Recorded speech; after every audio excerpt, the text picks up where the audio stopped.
which Sex and the City woman they are. Do you think male strippers ever like sit in the back room and talk about which Magic Mike guy they are? If someone's like, "Ugh, you're a total Ken." Like I just like love that imagery. So then I tried to take a quiz to figure out which Magic Mike stripper I was. But all of the quizzes are for which Magic Mike stripper should be your husband, which Magic Mike stripper should be your boyfriend, which Magic Mike stripper should give you a lap dance. And I think that fact that there isn't a like, which one are you, says a lot about why the movie is so good, and kind of some of the things that people will be talking about how it's for other people's like pleasure and benefit. Just something to think about. Anyway, now I'm going to introduce your co-host and the person who really made the show happen, Emily Hughes.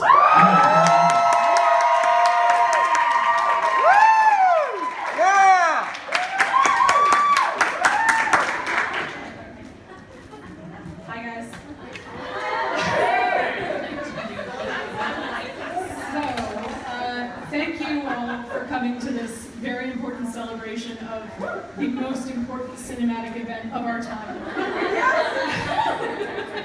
I want to thank Eric and just tell you a little bit about how the show came to be. I was watching Magic Mike for about the 8th time with Amelie, who's right over there, and I was real drunk and kind of high, and I said, I was on Twitter, of course, because that's what I should be doing when I'm drunk and high. And I was like, I want to write 3,000 words about how Magic Mike XXL is the spiritual sequel to Mamma Mia. And Eric was like, ahem. So I DM'd him, and I was not sober, and I was like, can we do this? Can we make this happen? And he was like, yeah. And he sent me an email at like 1 a.m. with like, here's what we will need to make this show happen. And we made the show happen. So here we all are. We have an incredible lineup for you. I'm not going to take too much time. I'm not going to do like a full presentation. I just wanted to lay a little bit of the groundwork and talk about why Magic Mike XXL is so important to me. So I'm going to poll the room real quick. Clap if you saw the first Magic Mike. Clap if you did not see the first Magic Mike. Okay. Clap if you saw Magic Mike XXL. All right, now clap if you didn't see Magic Mike XXL. Okay, that's okay, that's okay. We want to know.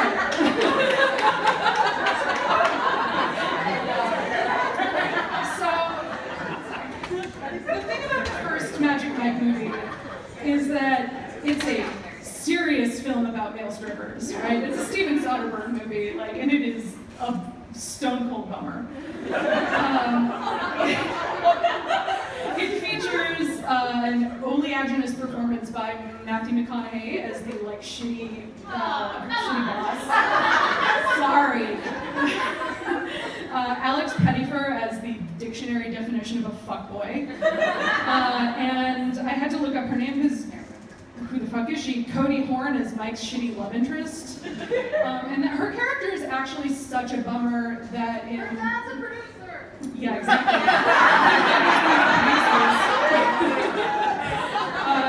Her character is such a fucking bummer that in the opening night show that I was at of Magic Mike the First, that's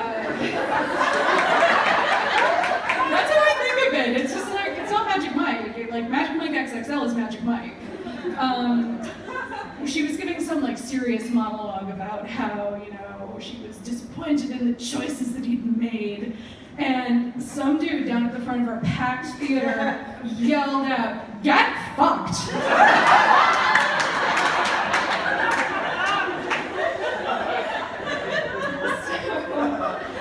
One of the best things about Magic Mike XXL is that it cuts all 3 of those characters, right? They are not... They get in the way of the story. They are dead fucking weight. Girlfriend gets written out because she says no when Mike proposes. This is a dumb bitch.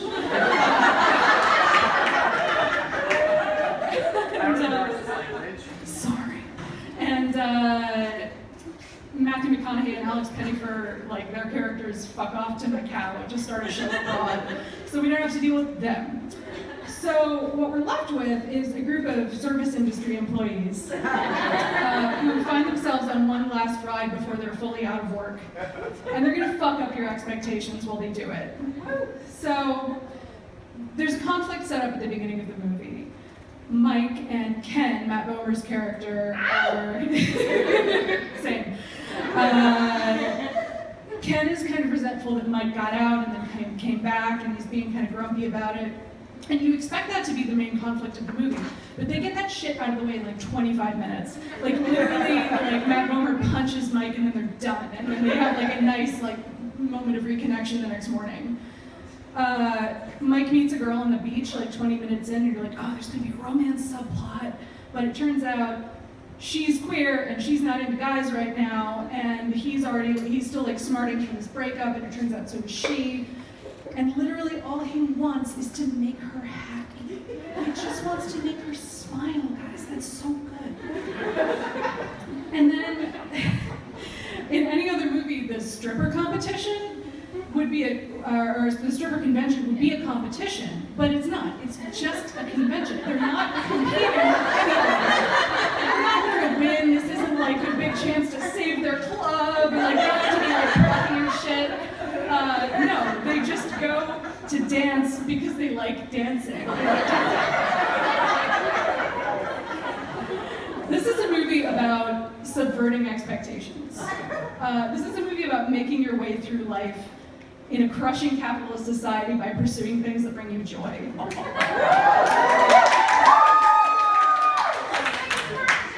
Like making furniture, or like sexy furniture, humping your drill.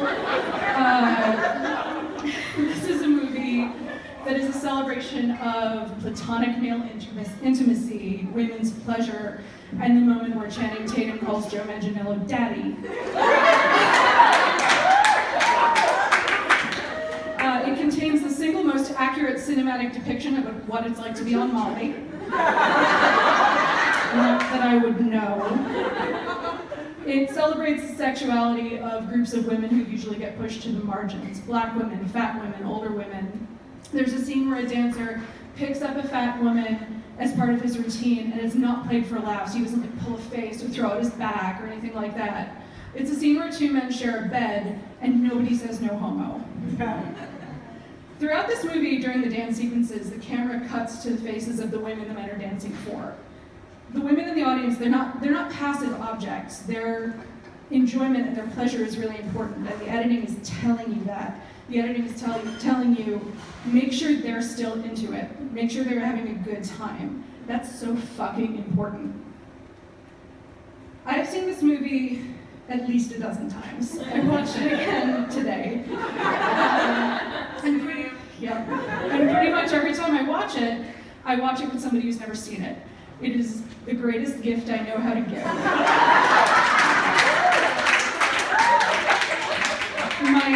My mom was a little bit down in the summer of 2015. So against all her protestations, I took her to the movie theater, and she's like, I didn't see the first one, it doesn't matter. I'm comfortable with this, doesn't matter. And as the credits rolled, she turned to me and she said, thank you. I really needed that. And that's why we're here tonight. We all need it. I'm not going to keep you any longer. I just want to say, in the words of ageless vampire Jada Pinkett Smith, it's not bro time, it's show time.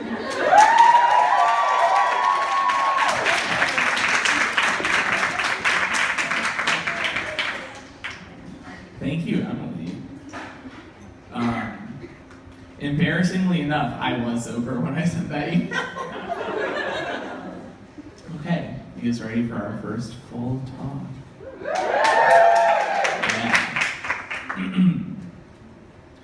Aisha Harris is a culture editor at the New York Times. She previously covered culture for Slate and hosted the Slate podcast Represent, and she's here to talk to you about a lot of things about the movie, so maybe I'll let her tell you. Aisha, come on and talk to us about it.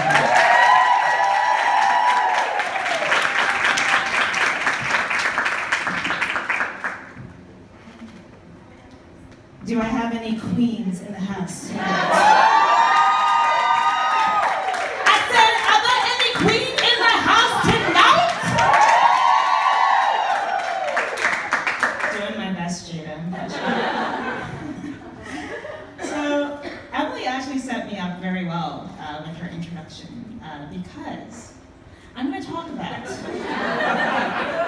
why Magic Mike XXL is infinitely better than Magic Mike. Or why Magic Mike XXL is famous as fuck. So, you may recall, at least I recall, when the first Magic Mike came out, they promised the world to us women, us hetero women. So I'm gonna preface this entire actual presentation to say that as a heterosexual woman, I'm not gonna assume that all women feel this way, but I'm coming from that perspective. So, they promised us the world. They promised us Channing, they promised us Joe, they promised us Matthew McConaughey, and like sex and butts and beautiful waxed chests, and it's great. And then I watched Magic Mike, and it's a good movie. Like, it's very good. It's, you know, it's kind of dark. It has this feeling about Florida. It's a good depiction of Florida and what I imagine Florida to be like, which is like kind of depressing. And you know, Mike is like this wannabe furniture maker, but he does this on the side because like it makes him more money. And he's like, I'm gonna start my own enterprise, and it's great. He's ambitious, and like there's drugs and there's like hallucinations, and it's very, very dark and deep and all that bullshit. And of course, you probably remember like, whoop, that was too soon. You probably remember this. Clicker. There we go. So you probably remember this great moment, which is one of my favorite moments of that movie. And you probably remember this, which is also one of my favorite moments. And of course this. Yes, yes, yes. But really, those were like moments out of an entire like 2-hour movie. It's like, it comes and it goes, whatever. It's not, this is promised, and this was only given to us in like sparks. Now, the problem is, and I'm gonna get a little academic here, is that it's missing the female gaze. And the female gaze, as Laura Mulvey, a famous academic, if you've ever taken a gender studies class in college or grad school, you've probably encountered this, but she famously wrote about the male gaze, and there are, you know, differing opinions on what exactly it means, but essentially she was like, look, anytime you go to the movies, you are sitting in you are in the position of the heterosexual male. And the protagonist is always going to be this dude, and you're always looking at women in this way that is very objectifying. It's I'm always terrible at this word. Fetishizing the woman, and all this other stuff. You're always looking at it from the perspective of a male. And that, to me, is what Magic Mike basically was. Is that, yes, you get, you know, Matthew McConaughey's ass for a few seconds. You get all this other stuff. But it's really just about them, the men, and it's not about women and women being pleasured in the way that you would want to be pleasured. Now, you think about that, like, these girls have to deal with men in their lives every day who they don't listen to them, they don't ask them what they want. They don't even ask them what they want. All we gotta do is ask them what they want. And when they tell you, it's a beautiful thing, man. It's like, we're like healers or something. Slow clap. that is from Magic Mike XXL. This movie is a healer. It heals women. It asks women what they want, and then it gives it to them. And to me, that is one of the reasons why Magic Mike XXL is so much better. Now,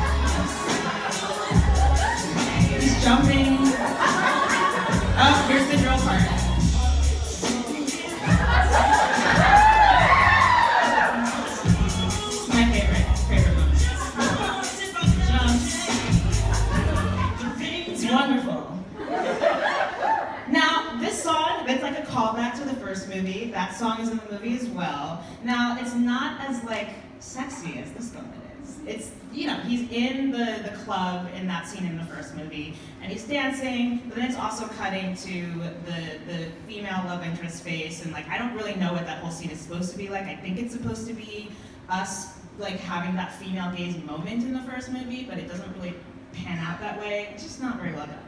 But having this moment is just, like, it's great. And again, he's channeling Gene Kelly, and who doesn't love Gene Kelly?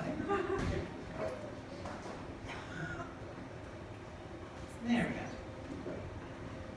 And then we have this infamous moment set to the Backstreet Boys classic, I Want It That Way.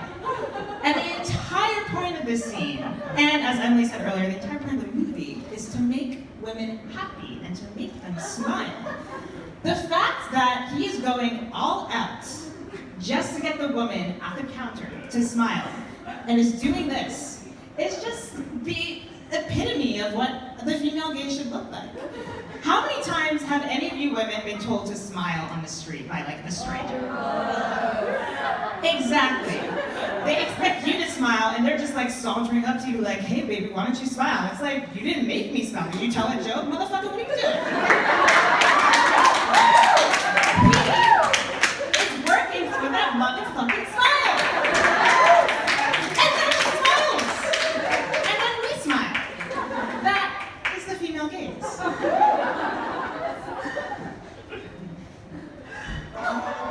And then we have this wonderful moment in Jada Pinkett's subscription brothel, I don't know, whatever it is. And notice, granted, he's like sticking his, well, first he's sticking his face in her area, and then he puts it in her face, so it's like reciprocal. The camera is also very much stuck on his body. He goes up to Jada Pinkett. Oh, no, this is not the part. But he's going to another woman. No, you don't love this man. It's great. The women are clearly having a very good time.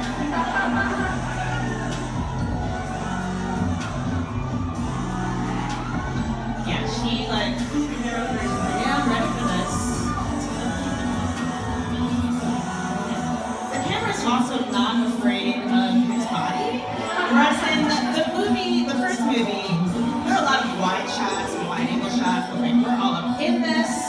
And he's, yeah.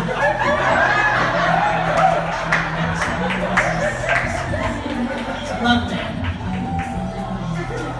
Yeah. And at the end of this dance, he looks at Jada, and she's like, yeah, boy. And he was doing that whole thing for her. He was like, I want to show you that I can still do it. Earlier, she said something along the lines of like, I want to see if there's still some magic in that mic. And she proves that there's still some magic in that mic. Also, the fact that this movie features a plethora of black women getting pleasure out of Michael Strahan and a big, beautiful black woman. You may recall that in, well, maybe you don't recall, it's a very small moment, but in the first movie, there's a moment in a montage where Joe Manganiello, however you pronounce his last name, picks up a bigger woman and then like, oh, his back is out. Really? Why do we have to do that? Here, Michael Strahan is just like, I got this. I can do this. They're both the same size, probably. And he's just like, I can do this. And the fact that we're seeing black women who are enjoying this kind of pleasure, I think is a really big thing because we don't often see that. I also think that considering that, you know, all of well, I would say that the black women here are, it's not as like cheesy as it is in the first movie. It's way more sexual, the lights are dimmer, they're, you know, they're having fun, they're throwing out stuff, and they might be celebrating stuff, but it seems like they're all there because like, they really want it. And usually when you go to like these, male strip clubs, it tends to be very cheesy. Like, it's just like, oh, we're gonna be really silly, and these men may or may not be straight, and who knows? And there might be like show tunes out, like, it's just like super, like, it's not as sexual as as women might want to be in those settings. And it's like the women are all laughing and cheering, and here it's more like, yes, we love this. We are paying for this on a monthly basis. That's what we do. So I love the fact that we're seeing that.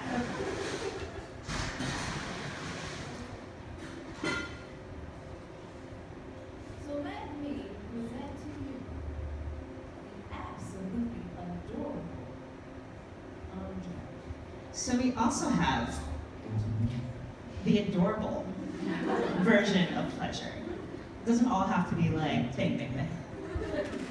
And that's where Donald Glover comes in. First female black industry owner in the state. Strong. What brings you to Domino other than the obvious? Celebrating my divorce. Girlfriends brought you out to have a good time. Good job, okay? I'll take it from here. Caroline, would you mind sitting for me right here? That'd be great. And, She's celebrating her divorce. I love that. It's not a bachelorette party. She's like, I've been in a not good place, and now I'm gonna come to this brothel, and I'm gonna enjoy myself. And a really adorable man who's not quite as hunky as the other men is going to serenade me. And then Donald Glover serenades her. So we're seeing these different aspects of pleasure, of female pleasure, which was not at all seen in Magic Mike, the first movie.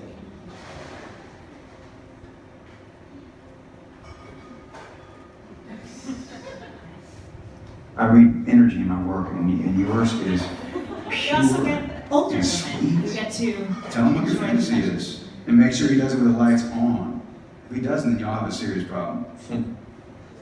Well, I am in college and when we were falling in love, we used to listen to that song, Heaven. Yes. oh, thinking about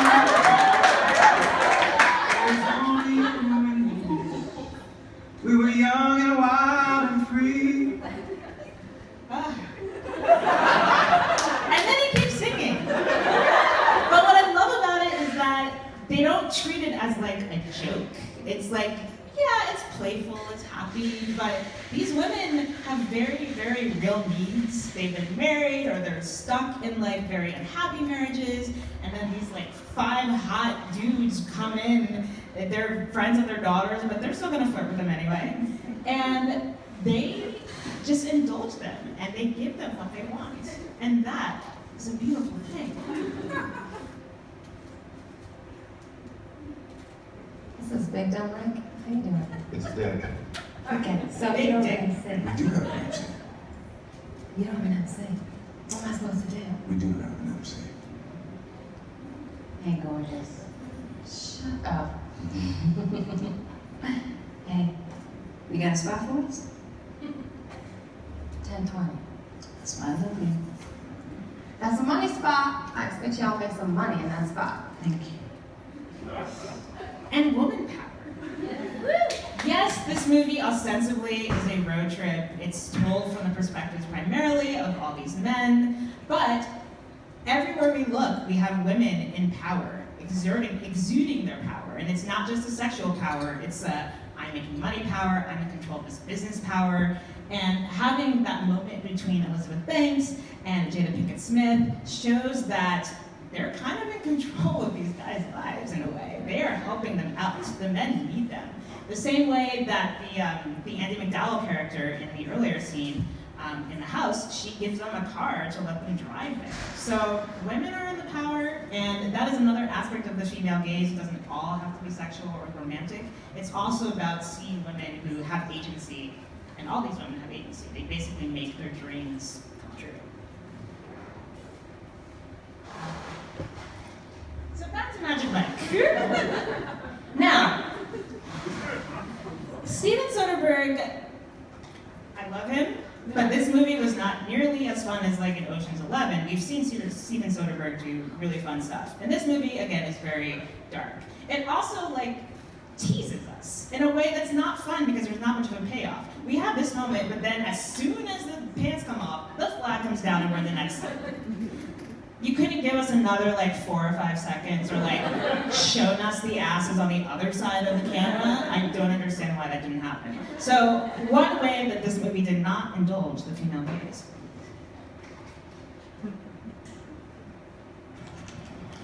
And then there's this scene. Yeah. I don't know if you can see it well, but there's a topless girl, which is fine. But like the camera's just lingering on her, and the fact that we never see half of that with men in a movie about male strippers. And then also you might recall in that scene, Matt Bomer's character is like, yeah, you can touch her tits if you want, like go for it. She's like, yeah, you can touch my tits. And I'm like, this is a really just straight male dude fantasy in a way that we've seen over and over again. And I would not expect that from a movie about male strippers. I want something a little more, you know, if we're gonna have that scene, let's see something with, you know, men, some junk. I don't know. The hint of some junk. We don't really get that. And these are just clips of other versions of the male gaze. There's the thong song, Cool Hand Luke, Marilyn Monroe in her last movie. That's the kind of stuff that we are so used to seeing and is the male gaze, the definition of the male gaze. It's basically indulging in women's bodies without the reciprocation of us seeing men's bodies, if that's what we want to see.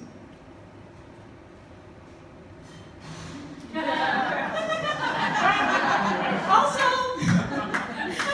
the Brooke character in this movie, the romantic interest in the first movie, is like so flat, and the only reason she exists is to be the sister of Alex Pettyfer's character and the love interest of Magic Mike. And she's also kind of like a killjoy. She's like, I don't like my brother doing this. She's always making fun of them, and she's just, wompity womp. Not that the character in Magic Mike XXL is that much better, but at least she has a little bit going for herself in that like she wants to be a camera or a photographer or artist or something along those lines. There's a moment where she talks about it, and look, it's not gonna pass any sort of like Bechdel test or equivalent of that. But at least she has like a little bit of her own life outside of that. And this character did not. And their flirting was also just like, but it's Florida, I don't know. So, are you ready to be worshipped? Are you ready to be exalted? Magic Mike XXL asks that question. And that is the most important part of this, is that the women want to get the pleasure, and when you have male strippers, male strippers for women, that is what you want and expect. And Magic Mike XXL answers that question. Well, I'd say it's still your day, man.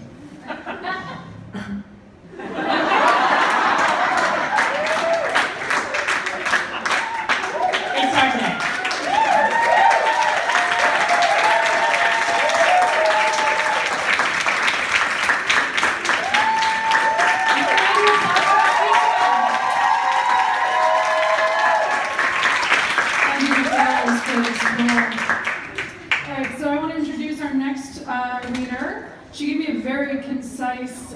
Bio, which is Jaime Green is the romance review columnist for the New York Times Book Review. She also writes about science, but that's somewhat less relevant here. I disagree, and you'll see why. Come on up, Jaime.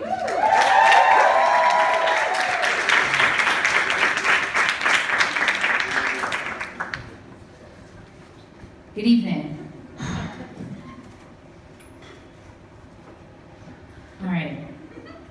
Very early on in Magic Mike XXL, there is a very important scene that is crucial for our understanding of this movie and its main character. point is, still got two freak shows. One who can barely dance. One person of color. I think you need two. I mean, fucking Algerian, bro. Armenian asshole. Oh, yeah, Armenian. One snowy white Ken doll for all those good little Christian women. Present. What the fuck more do you need? So to review, two freak shows, one who can barely dance, one person of color, one snowy white pinball. I mean, what the fuck more do you need? I'll tell you what the fuck more you need. Magic Mike XXL. Notably left out from Big Dick Richie's classification of the remaining Kings of Tampa. I did not click that yet, but he does. And this is about how we try to understand Magic Mike Lane. Because there is the temptation to understand him as a stripper with a heart of gold. We could also understand him through his vocation. He's making furniture, as you can clearly see. Here's a better shot of it.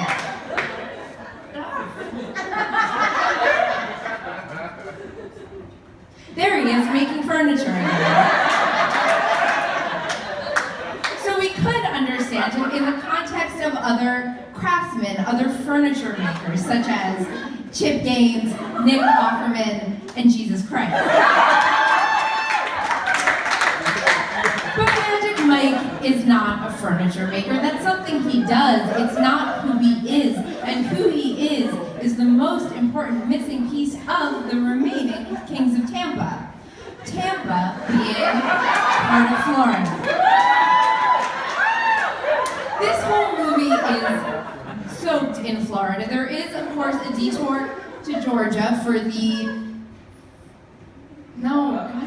for the brothel. I want you to see this gif. It's a good gif. Oh my God. Well, you know what happens there. Georgia peaches. It's no coincidence. And perhaps also no coincidence that Florida looks like a wiener. And so I propose to you that the best way to understand Magic Mike is thusly. Through a cladistic analysis of Magic Mike within the taxonomy of men of Florida.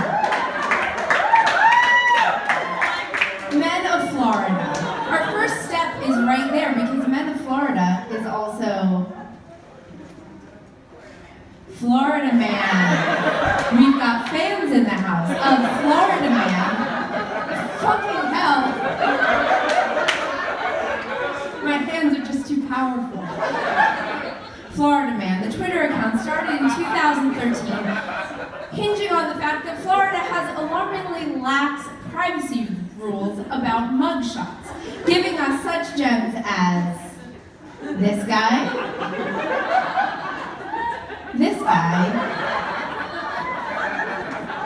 and this guy, who says he's aroused by rain, but I mean, who hasn't been at times a little hydrophilic? I can just let that run. But Magic Mike, look at him. He's not... No? Oh. Well, he is a bit of a Florida man, but he's not a meth-addled criminal. So how do we get from this to this? The answer is cladistics. Cladistics is a scientific method of classification that uses common features between organisms to figure out their evolutionary relationships. Organisms with more common features are thought to be more closely related. So for example, if we're trying to understand who's closely related to a chimpanzee here, a perch who, like a chimp, has jaws, but none of these other characteristics, is more distantly related, whereas a mouse who has jaws, lungs, claws, fur, and mammary glands, just like a chimp, is very closely related. So after each of these marks, everyone up from here has claws, everyone below doesn't, and this leads us here. Which also leads us to a conversation that I had when I was preparing this presentation.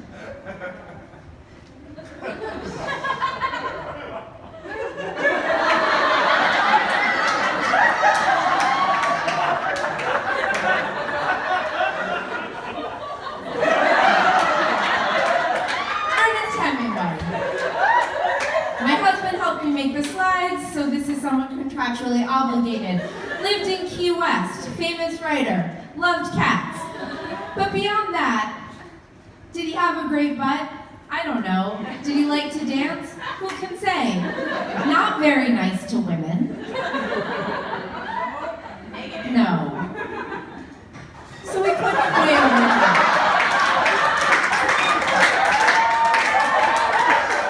And here is our first defining characteristic because sadly, Mike Lane is not real. So let's look at some other fictional men of Florida from the cinema. Scarface. I don't think that's his name, but I'm not really worried about it. Loved to dance, just like Magic Mike. Had a big pile of cocaine. This isn't even from Magic Mike. But I found it and it's relevant. The Magic Mike did Molly in the back of a yogurt truck. One crucial difference, though, between Scarface, whose name is Tony Montana, best stripper name of the whole night you're gonna hear, said he's not a nice guy. Nothing like our Magic Mike. Also from Florida, Ace Ventura. Probably technically a nice guy because I understand from the subtitle of his film, which I'm sorry I have not seen, that he's a pet detective, which I think means reuniting people with their lost pets. But the fact is, I for some reason find him exceedingly disturbing. So we're not going to count him as a nice guy. There's also this. At best, a distant cousin. So who are our nice guys from the cinema of Florida?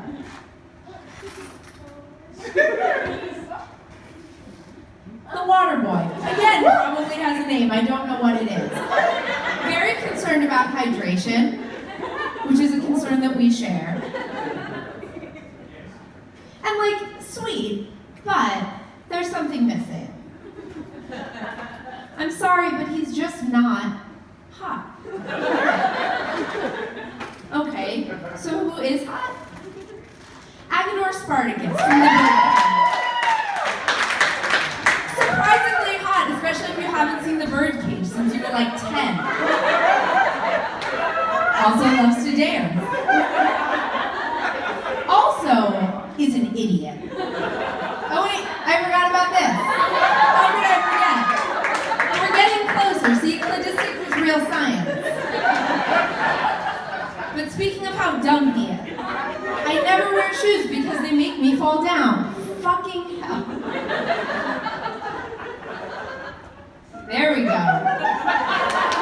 You could argue that this actually shows a kind of intelligence because he knew he could not wear shoes, he would fall down, but also they're shoes and he fell down. Now, Magic Mike is not smart, and I don't know if that's just the fact that he's dopey and has a thick neck, but he's not this. And he's also not just hot. He's really hot. And you know who else is a sweet boy from Florida and is really hot? That's right, Jason Mendoza. Jason Mendoza, the only man in the last 60 years to become hotter when he put on a fedora. Jason Mendoza, who like his evolutionary cousin Agador Spartacus, has trouble with shoes. This is a very sad slide. I'm sorry.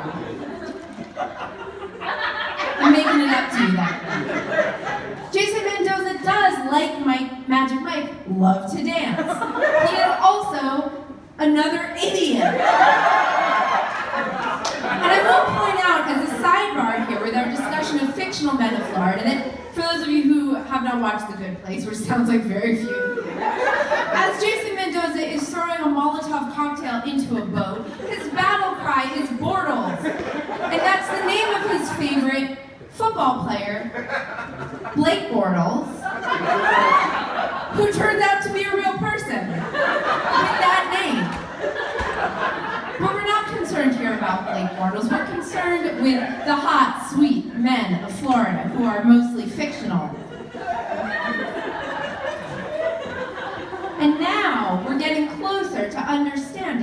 Magic Mike. But there is one complication. Jason Mendoza, Magic Mike. Sweet, hot, kind of dumb, fictional men from Florida, seemingly very close evolutionary relatives.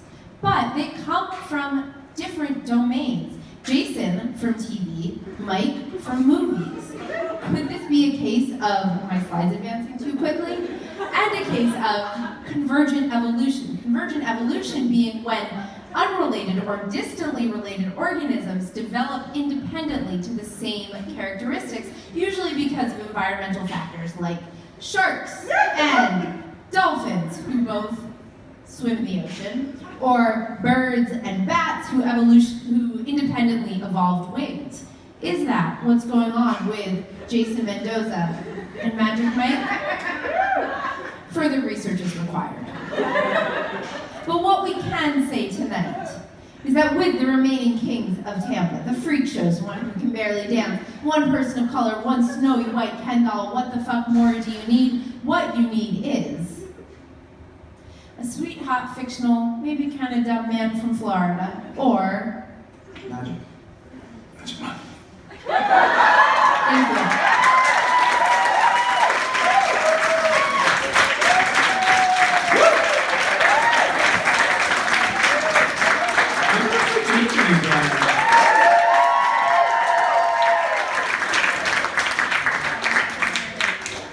Any of you work for NBC broadcast standards, please let Jason Mendoza do a striptease in the next season of Any Place. It would make all of us very happy. Okay. So we have one more talk, and then we're going to take a very short break, during which I believe we're going to listen to Pummy on repeat again. I'm very excited about this one. Chris Harder is a New York male burlesque performer, writer, and actor. Named Best of the Naked City by the Village Voice, Harder's toured his solo burlesque performance throughout the US as well as Europe, and was also crowned Best International Male Performer at the 2011 World Burlesque Games. Word. Harder is the playwright and performer of the solo show Born to Be a Star, playing at Provincetown Theater, as well as the writer and producer of the Nasty Drew and That Harder Boy series. And he's going to talk to you about the technical details of the dancing.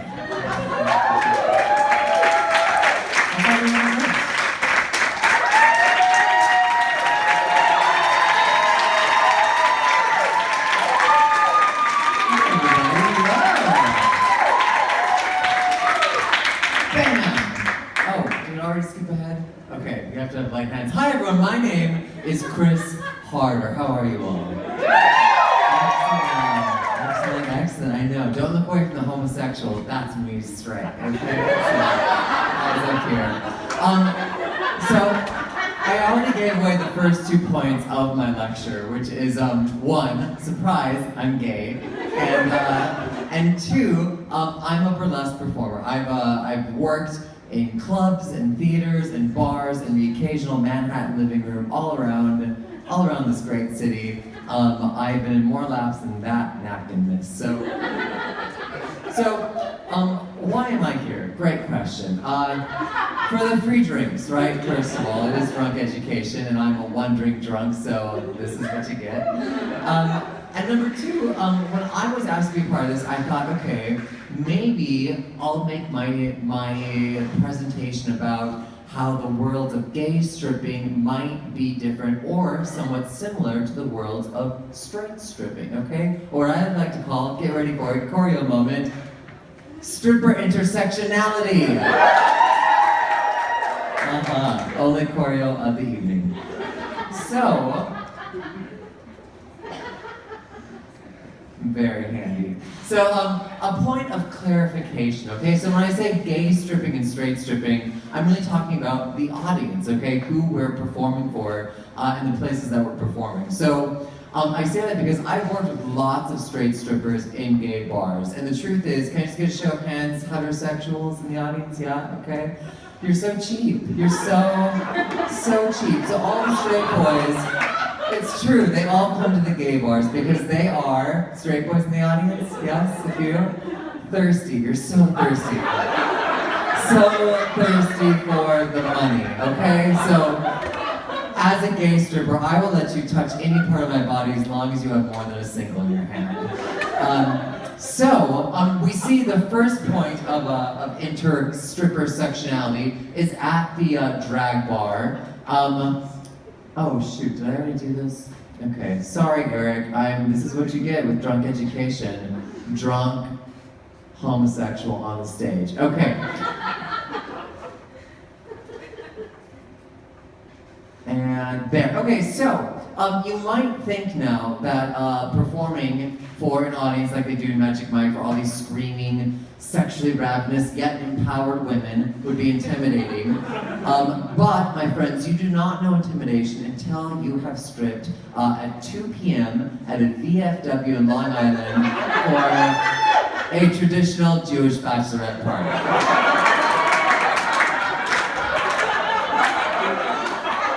That is when you really want to be wasted. Oh yes. So this is all to say, as I was getting at, there is a point of intersectionality, and it's when we have the Channing Tatum Vogue off here, right? My point in that is, yeah, it was fun. It was exciting. Also, I would like to say, as someone who was stripped in South Florida, I feel like they really capture the fun raunchiness and also the subtle tones of desperation in everyone in that It's a bleak place, which is why the drinks are so cheap. Okay, but so, whatever. I'm not here to slut shame. I'm not here to mock the movie. I enjoyed the movie. I enjoyed the one before it. And the truth is, really, that unless you are willing to cultivate, an aura of stripper sluttery as your aesthetic, you're really not a good stripper, right? So it's okay to let it all, whatever he's doing, vogue out, feeling himself. So I find that the biggest point of intersection for me and my straight brethren is the passion for pageantry and props. And the fact that I can still say that correctly is really, really a miracle. And this really harkens back to advice that my mother gave me, which is, if you light your dick on fire, they will come. So, just remember, burn it to memory, okay? So, we have the example of Channing Tatum, Magical Mike, with his, I don't even know what you call that. Anyone handy with tools? Of course not, we all live in New York. Who has one for that?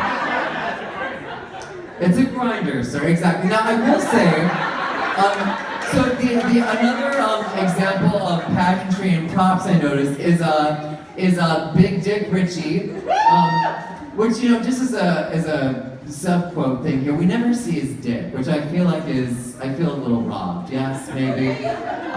But he has the boa. Now, I didn't bring a boa, but I would like to demonstrate here.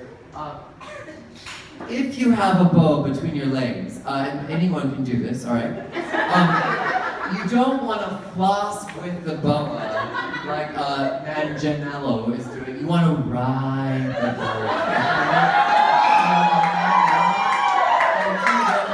Really up in there, just like ride that cord, okay? So, thanks, cleanup crew. Yeah, riding the boa. Never floss, always grind. Thank you. Okay, so we also had a really great example of what I like to call nerdlesque, which is a legit genre in the burlesque world. Is anyone a fan of the sad teenage vampire movies? Twilight, yeah. Is anyone a fan of Twilight? It's an exceptional show, don't be ashamed. Star Wars, maybe Star Trek. Anyone? My point is, I know I said earlier straight people are cheap, but I take it back because nerds have lots of money. And nerds, all I'm saying is that if you look like Harry Potter and take your clothes off, you can pay your iPhone bill for the rest of the month. It's very true. So again, just if you have a passion, I suggest following the nerd route, okay? Now, an amateur move, I thought, is the ice cream scene. Now, I think it's great, as mentioned earlier, there's a variety of women being entertained, which is especially important, but really, who in a beautiful cocktail dress want someone to pour a real fucking pot of hot fudge on their legs. Like, what you don't see is the cleanup. Like, imagine it's 2 a.m., you're drunk, and someone pours a pot of hot chocolate on your thigh. Like, where are you gonna go? The bathrooms are closed up. There's no more toilet paper. So I just felt like that was a move to watch out for. Now also, I'm just gonna skip ahead for a quick sec. Also, whoops, I'm giving it away. The ice cream thing, or the whipped cream explosion. Now that's also just to caution you, if you use shaving cream instead of ice cream or whipped cream, you won't smell like sour milk for the rest of the night. And these are hard lessons that you learn in the world, people. But all you can do is just get back up and take your clothes off again, okay? Now, an honorable mention is to this homo here who is trying to fix the veil. If you actually go back in the scene, it's true. He's kind of like... Yeah, I watched it like 10 times for this presentation. And also, this homosexual who is clearly just a prop of Elizabeth Banks, which I say kudos to you, Ms. Banks. So that was the properties and pageantry of Magic Mike XXL. And okay, packing for stripping. Now, this clip has nothing to do with this, but I wanted to give you another shot of Joe Manganiello humping someone in a sling. So there you are. Packing for stripping, he does mention the condom mints, right? Like, if only I had a patent for condoms and mints, I could not do this movie, but he did. So I thought, well, look, it's very close to what I pack in my stripper bag. And the first thing is chapstick, because you always want to look nicely lubed.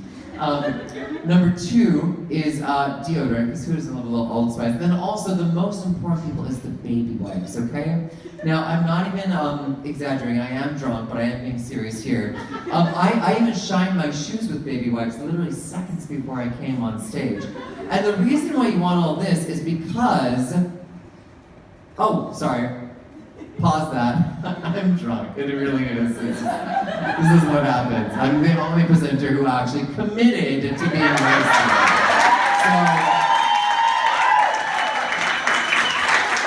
Right. Another real thing that you can take away with you, people, is condoms. He mentions the condoms and mints. Condoms are what I like to call the poor man's cock ring. Now, I used to strip in a club on Saturday nights and Sundays that was converted to a church, which again is just hashtag New York. But they made us stop working there because all the parishioners kept finding these discarded like condoms everywhere. And really, it's, if you take an NYC condom, which I mean, please, like what are they even worth, right? And rip it, that becomes your cock ring on the go. Okay, so just again, burn to me. So I'm just gonna, alright, I'm really consulting my notes here. If I've covered that, then the condoms, the poor man's cock ring, the baby wipes. Back to the baby wipes. We want the baby wipes because, as a stripper, ass out. Always the ass out. Even right now, this is me dressing professionally for this gig. If you have nothing left in the world but a little bottle of baby oil and some dental floss, you always stick the ass out, okay? It doesn't matter if it's an ass in someone's face, if it's your face in someone's ass, if it's ass to ass, you're always putting the ass out. This is really like the stripper stance. You see, I've supported my upper carriage. My legs are engaged and my ass is out, okay? So, alright. And I say that because even in this weirdly homoerotic scene, which I like to call Tito dreams of frozen yogurt, even at this point, at any moment, Channing Tatum could jump up in his face and be like, let me tell you how to start an escort. You know what I'm saying? Go back again, you'll get the undertones. Okay, cover the ass out, South Florida, when you want to start an escort. Okay, on to dance moves, alright? Very crucial to the Magic Mike game. I like to go with the classic, when in doubt, fuck the floor, okay? AKA the dick dodge. Now, the ass out is important, but really the fuck the floor is really so universal. It could be the wall, it could be this curtain, this little makeshift, look, it's a stripper pole, woo, here I am. Really engage with the pelvis. Where else was I going with that? Who knows? Oh, kudos. A shout out to Tarzan, who I believe is Ken Nash. He is the most realistic actor stripper I've ever seen on screen. If you watch him, he's always like a half step behind all the guys. It's true. He's genius. I know I'm wasted right now, but I'm really trying to give him as much credit as he deserves. Even this voguing scene, brilliant. So, what was the point of that? Who knows? Here I am. So, when in doubt, fuck the floor. The dick dodge. Tarzan, great dancing. Okay, moving forward. So, the one thing, like, I totally agree. I felt like the second film was much more of a female empowerment gaze. Except, like, the end is so weirdly rapey. And I know it's just, I don't want to dwell on it long, but I just feel like, has anyone been to Hunkamania in Manhattan? A few? Okay, right? Like, it's really like, it's like, I'm just gonna demo it really quick. It's like, here is my pelvis, in your face, this is hot, into dancing. It's just a lot, you know? And I feel like there's gotta be a happy medium. I don't know, I would just be worried about breaking those girls' necks if I attempted something like that. So that's why I just go back to the fuck the floor, you know? Like, keep it consensual, that's my point. Okay, I think I'm almost out of here, which is great, because I'm like a one drink drunk and I'm ready to fall asleep. But, so what do I want? So the stripper intersexuality, why the fuck am I up here in the first place? So, there's lots of it. I would say, though, that the biggest differences in the gay world of stripping is that there's always more dick, you know? Like, and I believe it was touched on earlier, too, you know, like, we get more ass in this movie, but you need more dick, you need more ass. I just feel like there's not enough, you know? There's just these poorly lit undertones. I'm almost there, really. I'm really breaking it down here. Let's see. Oh yeah, see, what is this? His parents aren't even completely off yet. You're a male stripper? No, not mine. You're not getting my singles, you sad little Ken doll. Oh, great. My biggest point is that, the biggest point of stripper intersectionality is that Jada Pinkett Smith is, in real life, a homosexual man trapped in a woman's body. Now, I really thought long and hard about this point, clearly, but if you think about it, people, she's the MC, and she essentially is the, oh God, Chris Harder, this is why, okay, so she's the ultimate gay icon. She really is, she's like the stripper puppeteer, right? She strips Magic Mike of his pride and his clothing so that she could re-harness his stripper powers, combine them with her strippers like a weird semi-gay Captain Planet kind of team. And then she pushes them to thrust the floor harder, to lube their bodies more thoroughly, and to glitter their dicks until they reflect her cold, hard stare. So, and if you didn't get that, then you need to clearly watch the movie more closely. So I think, yeah, that's my presentation, people. Thanks so much. This is what happens when you go to school for theater. I love you. Thank you. Thank you.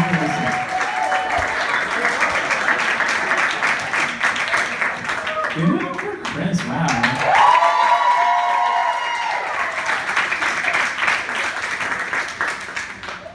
I love learning things. Okay, here's what we're gonna do. We are going to take a very short break. If anyone needs to pee or use the bathroom, the break. I didn't mean it like that, but if you do need it like that, it's fine. No one's going to judge you. Just clean up after yourself. The break is going to last exactly as long as Pony. And then we have 2 more talks for you. And we're going to just continue to enjoy this film and each other's company. and the fact that Channing Tatum's ass is never not kind of directly being wielded at somebody. So I'll see you guys in precisely 4 or 5 minutes, however long Tony is.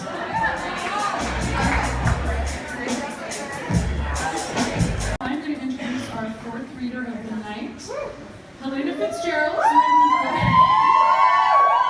Has written for lots of publications, including Rolling Stone, The New Republic, GQ, New York Magazine, The Atlantic, The Verge, The New Inquiry, and Hazlitt. She writes mostly about feelings and the internet, and also writes a newsletter called Grief Bacon. Her favorite character in Magic Mike XXL is literally everyone.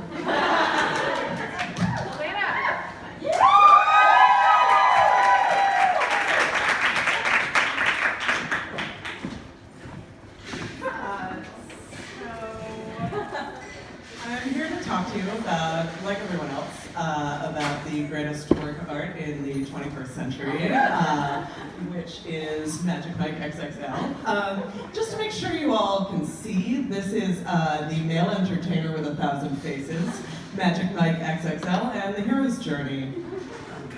So there are only 3 stories in the world. A man goes on a journey, a stranger comes to town, and Big Dick Richie's dick is too big.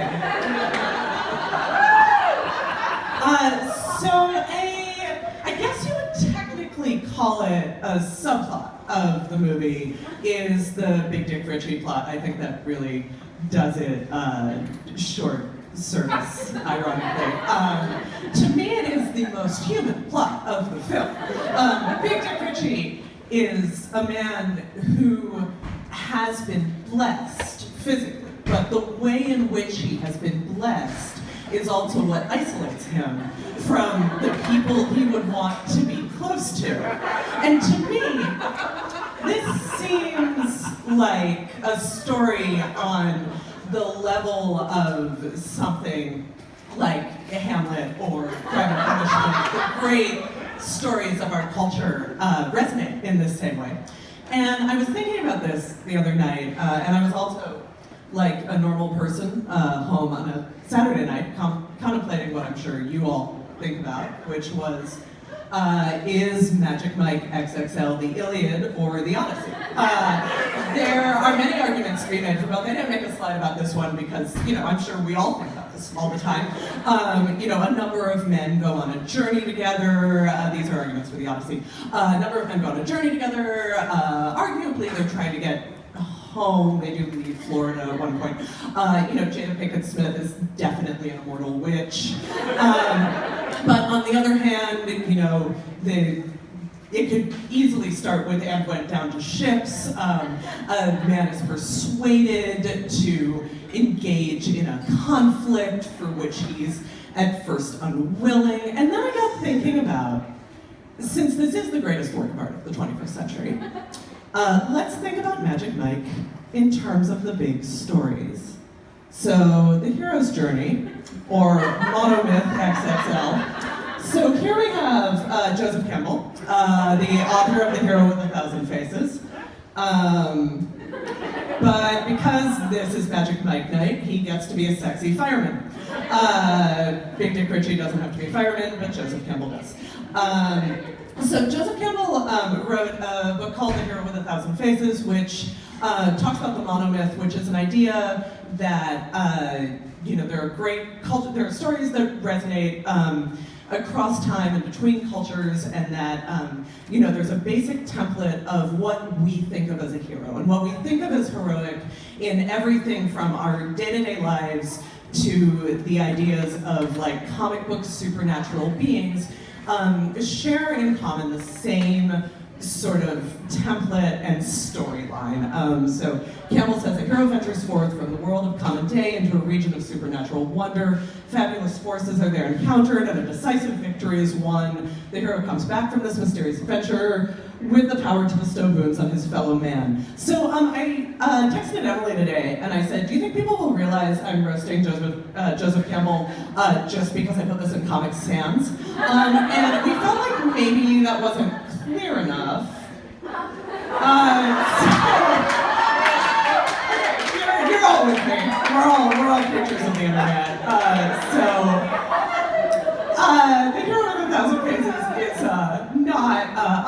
problematic, beloved of, you know, some great artists writing important books, and also deeply beloved of, you know, men in Reddit forums arguing that the fall of Rome is somehow illustrative of why women won't sleep with them. But can we apply the hero's journey to Magic Mike XXL?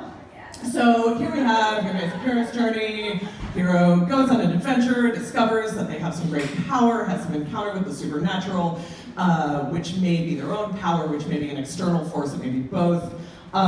They encounter difficult trials, are eventually transformed by them, atone for things in their past, and eventually return to their community, changed by this journey. Is this the story of Magical Michael? So the part one of the hero's journey is the departure. So the call to adventure, for whatever reason the hero has to set off on a journey. First they want to refuse the call, and then they meet their mentor who convinces them, they cross the first threshold and end up in the belly of the whale, which is like, they're really in it, they're engaged with the adventure. So, oh wait. No, we know about this already. Yep, yeah. I'm so sorry. All right, it's gonna be worth it. You'll see why. See, at the end of that, Magic Mike is called to adventure by his friends. He tries to refuse the call, but I mean, you know, how are you gonna resist that? He gets thrown in the pool by naked Joe Manganiello, which would convince all of us to go on an adventure. And so ends up on a road trip, one last ride with his buddies, even though he just wants to be a humble furniture maker. So, meeting the mentor. So here we have, you know, this is the moment of the mentor is often the person in the hero's journey who initiates the hero into an awareness of his power. So this is really the moment of, I have great powers. What will I do with them? So Luke using the Force is roughly analogous to Channing Tatum's ability to dance here. Mike tells him in both of these cases, they don't necessarily want this power, but they can't resist. Luke can't resist the Force, and Mike can't resist the call of pony. Or, another example, crossing the first threshold. So often in this moment, the hero is made aware of their powers and therefore must make a decision that initially changes them and changes the course of their story. I'm a what? I'm a what? Oh, you know the song. So, Harry discovers he's a wizard. Not a fireman, Richie. And Richie here is saying, I hate fire! And he has to acknowledge that he's not a fireman, he's a male entertainer. Harry Potter is a wizard, and Big Dick Richie is a male entertainer.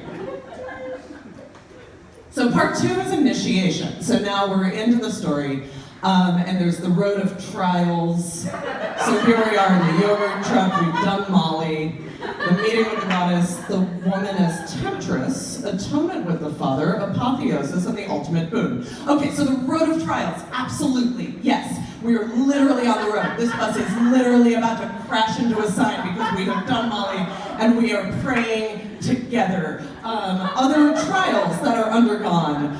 Big Dick Richie must undergo the trial of the gas station, in which he must make a woman smile to prove that he is a male entertainer and not a fireman. Meeting with the goddess. It's pretty obvious. Again, Jada Pinkett Smith is obviously an actual goddess, an actual immortal witch. And we go to what truly feels like a supernatural realm, to her magical brothel subscription club. So that tracks. So far, all right, we seem to be on a hero's journey. Okay, this is where it starts to break down. There are a lot of incredibly hot women in Magic Mike, and like everybody in this movie is a temptress. But also, there's not any of that misogynistic sense of sex as danger and sort of like Christian temptation that you see in stories like Star Wars and Lord of the Rings and even Harry Potter and things that track along with or consciously choose to follow the hero's journey. Because there isn't that sort of driving icky misogyny under it, there isn't any sense of sexist conflict. There's like not really any dads in this movie.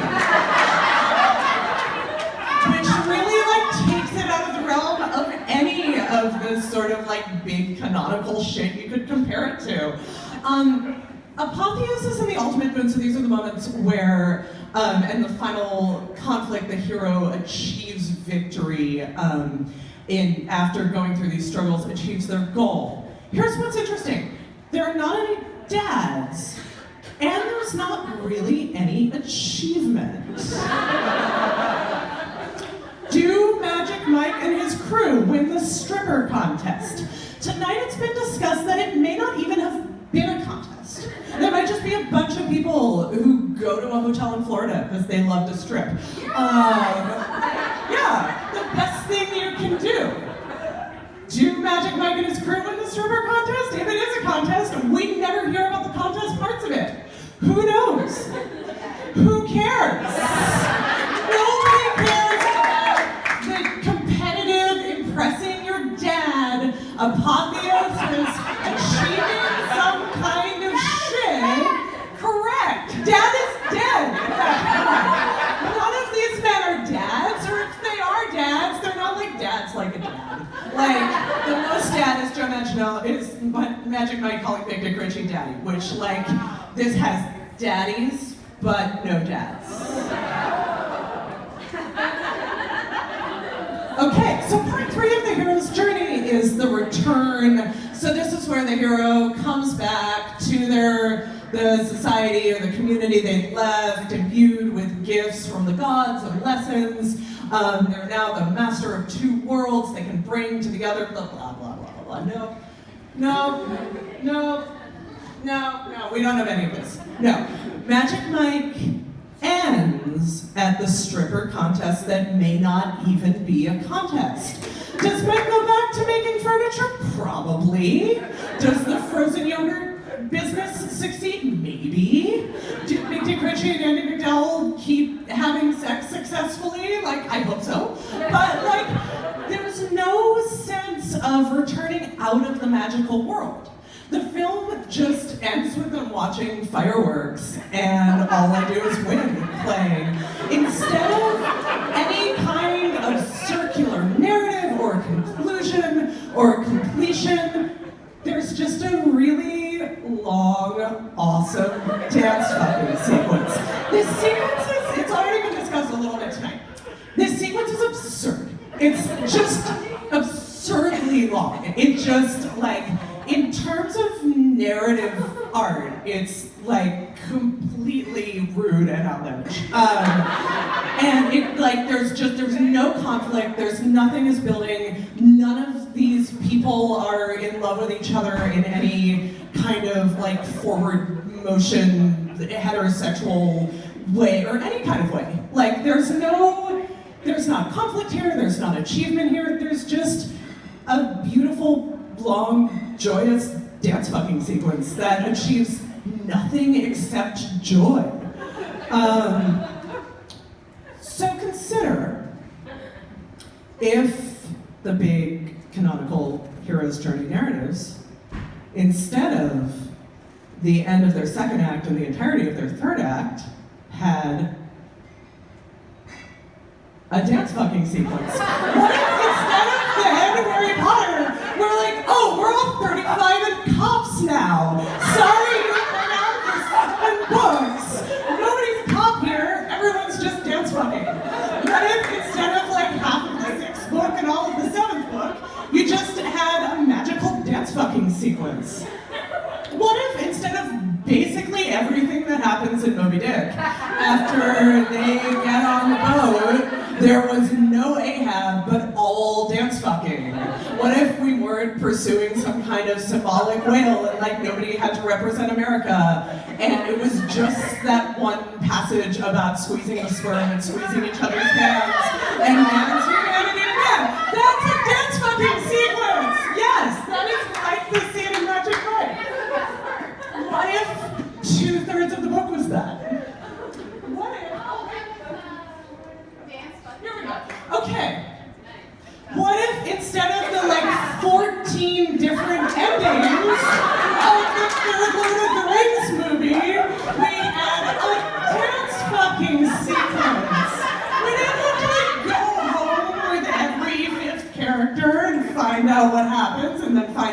that something else happened, we just had dance fucking.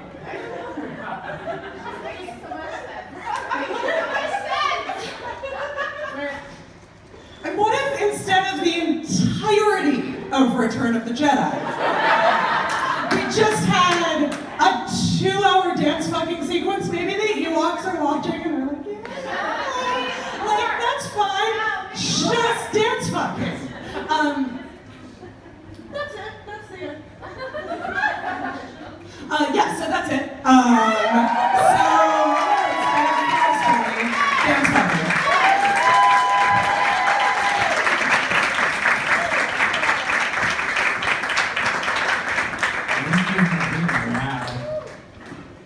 Wow.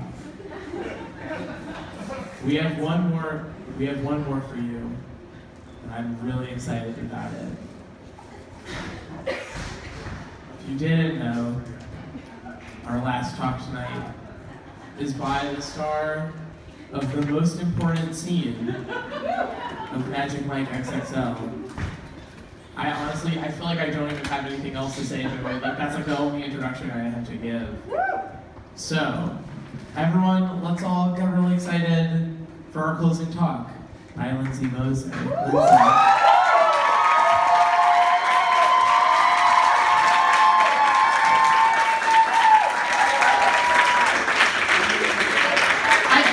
I fucked it up already. I fucked it up. That's the whole point.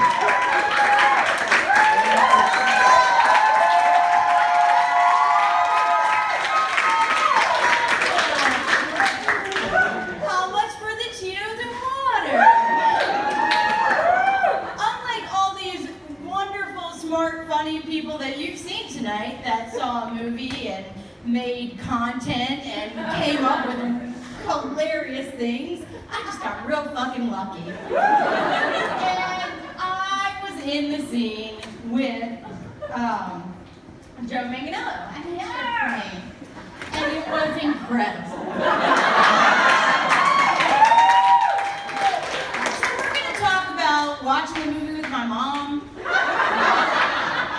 We're gonna talk about the one-handed push-up that almost got me, but didn't. We're gonna talk about these Pepsi coolers. Has anybody seen how perfectly stocked they are? After like my third time of watching it, I was like, damn, I should really congratulate whoever did that. Oh wait, it was me. Which way does this go? This way? Okay, so I went back already. This is very tricky, as you've seen. So auditioning. So I don't know if all you remember, but in a couple scenes ahead of this one, after they get in the crash, they go to the hospital and there's a nurse and she tells them, no, if Fluffy's gonna live, you know? And so that is the scene that I auditioned for. That's the nurse that I originally auditioned for, and then they were like, oh wait, you're bitchy, let's do this one. So then I get to the audition, and it's with a really wonderful casting director, and he's really awesome, and he talks to me about like slushies and a gas station, and I'm like, I don't give a fuck. You know, like, what are you talking about, dude? And he was like setting up a scene about like the gas station attendant who doesn't give a shit about her job, and he's like, so I have these questions about the slushies. No one would give a shit about that, right? So I was like, no, they're just slushies. Just fucking do it. And that's how I got the role. I did that 4 times, and that's how I got the role. If you've ever seen La La Land, that's exactly how callbacks go. Okay, so there's people sitting in a room who do not give a shit what you're saying. They have a lot of shit to do and a lot of jobs to do, and they just want you to make them look up from their computer. I don't think I did that, by the way, but I still got the role, so yay!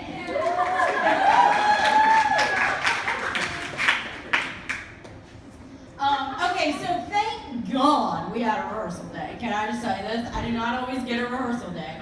Thank God we had one.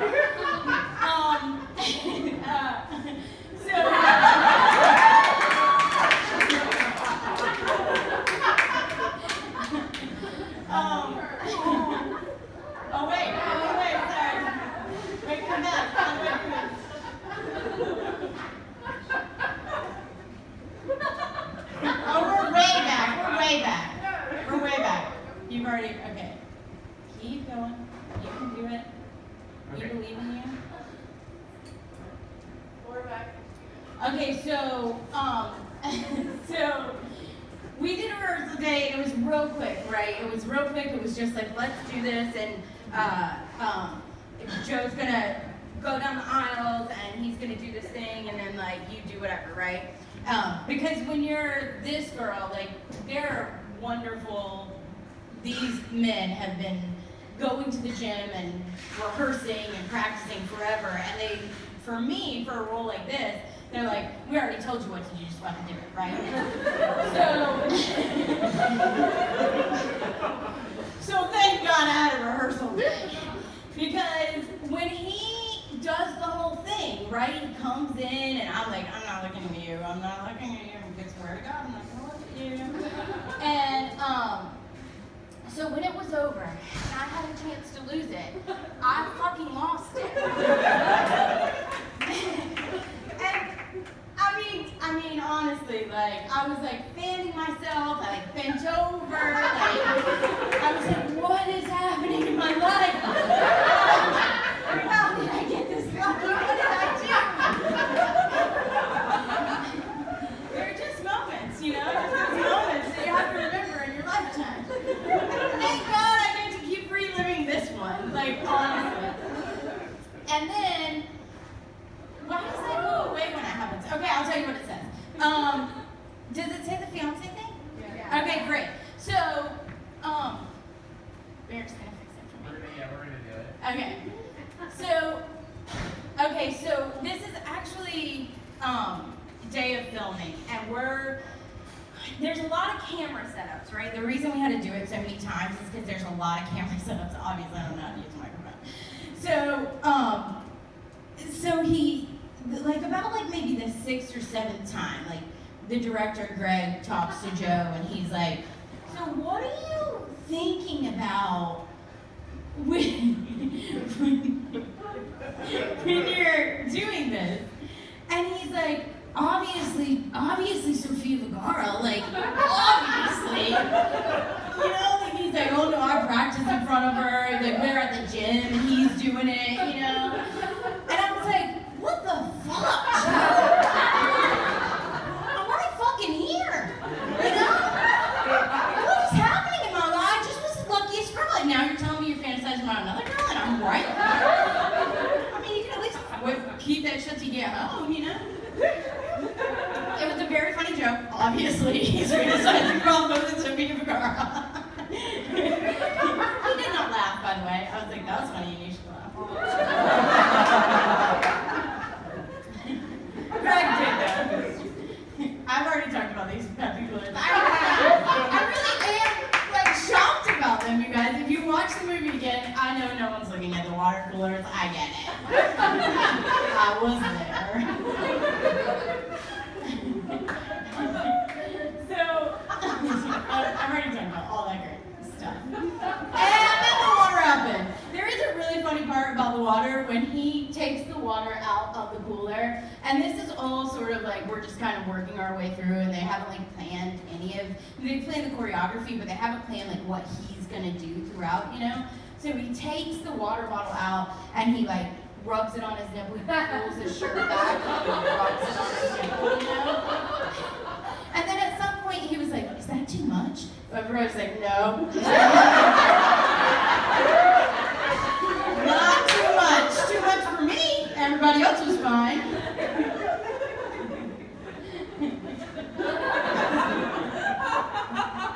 Okay, so this so they're all come up in this van, they're on Molly. If you haven't seen this, it's wonderful. Big Dick Richie is having a crisis. This is Joe Manganiello, the beautiful specimen of a man that you see standing here. And he is having a crisis because every time a woman sees his dick, she gets scared. And she's like, I can't do that. Which is stupid.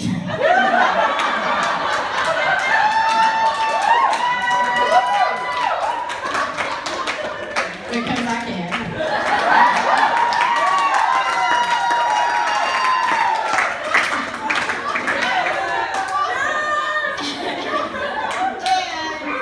So my character is very bored with her job, and she also doesn't care. And that's the premise of what's about to happen that you're gonna watch right now.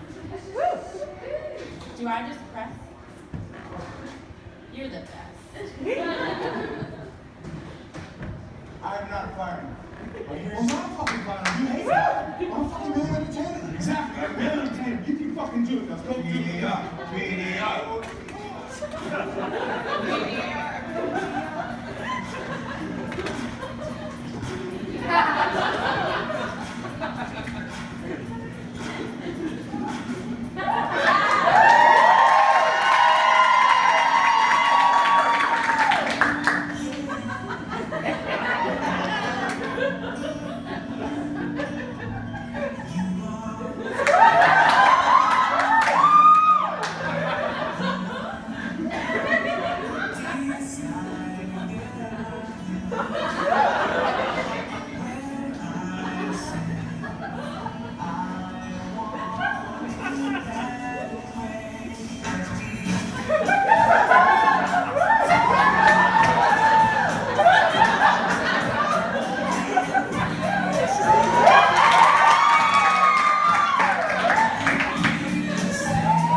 with her shoulders up and her purse on her lap in case she needed to run the fuck out anytime. And I love her for that because she would have rather never been anywhere else. She wanted to be there and watch this movie with her daughter, but she was one of the most uncomfortable things she's ever done in her life. And I even asked her later, oh, I think that's a different slide, let's move on. I've said all this. I'm apparently not good with the clicker. And so she wouldn't have missed it for the world, but it is one of the other things I love about this movie is that just like all these people who made these hilarious talks about this thing, like it also makes you talk about things with people that you maybe wouldn't be able to talk about on a regular basis, you know? Like Emily will always bring somebody new to watch it because they always have something to say, you know? There's always a conversation that would have never happened had a movie like this not existed. That was my mom in the theater. She was like, I'm sorry, I can't, what? And even though my mom is that girl, I strive to be that girl. And I don't make it all the time, but I think that that's what's wonderful about our generation, right? Is that we respect and love the people that raised us, but we also want to be fierce warriors and not have to live under the expectations that they did.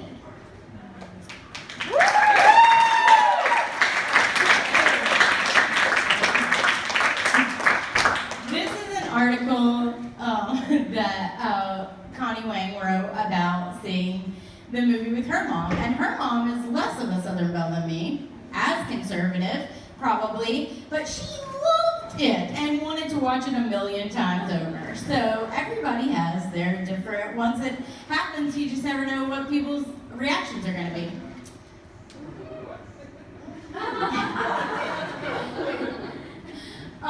So I think that like the thing about this movie that gets me every single time is that when I was there, when I met these people, when I met Channing, when I met Joe, when I met all the people that, and we're not on a first name basis, but I just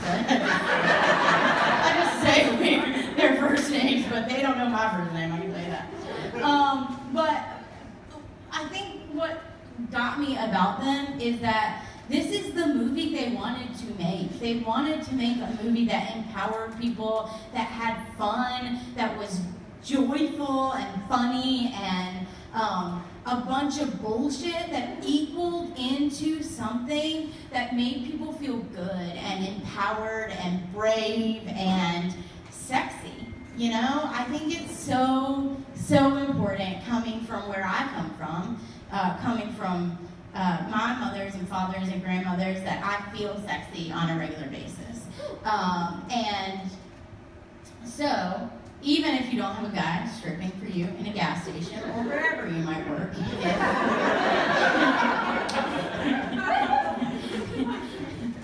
that's the goal, to feel sexy and for us to meet people in life that are vulnerable and kind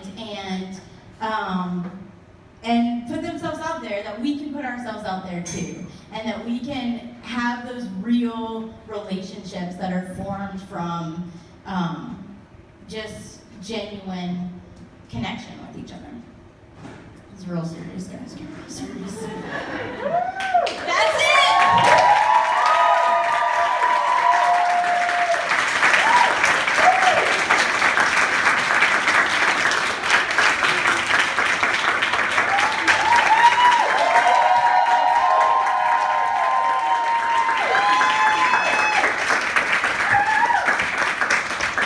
I want to play the gift so that it looks like they're all happy for you. Yeah, can we get another round of applause for Lindsey?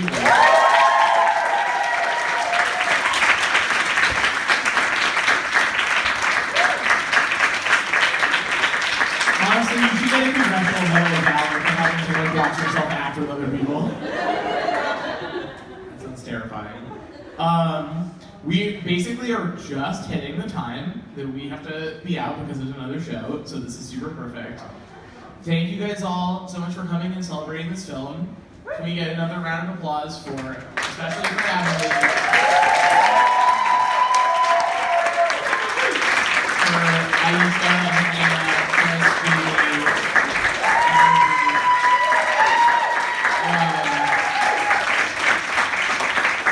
yeah, I don't know. I hope people can like want to hang out and discuss the film elsewhere, probably because we're going to be kicked out of here. But I don't know. Yeah, it's showtime. Do you have anything you want to say? Because I was going to do showtime, but I feel like that's more definitive. No, but you should say a thing. I don't have a thing to say. I'm very Okay. happy that this happened. It's showtime. Hey everybody, we'll see you next time. Can we get Pony again while everyone's leaving? Run it back one more time. Woo! Hottest bar mitzvah of the year.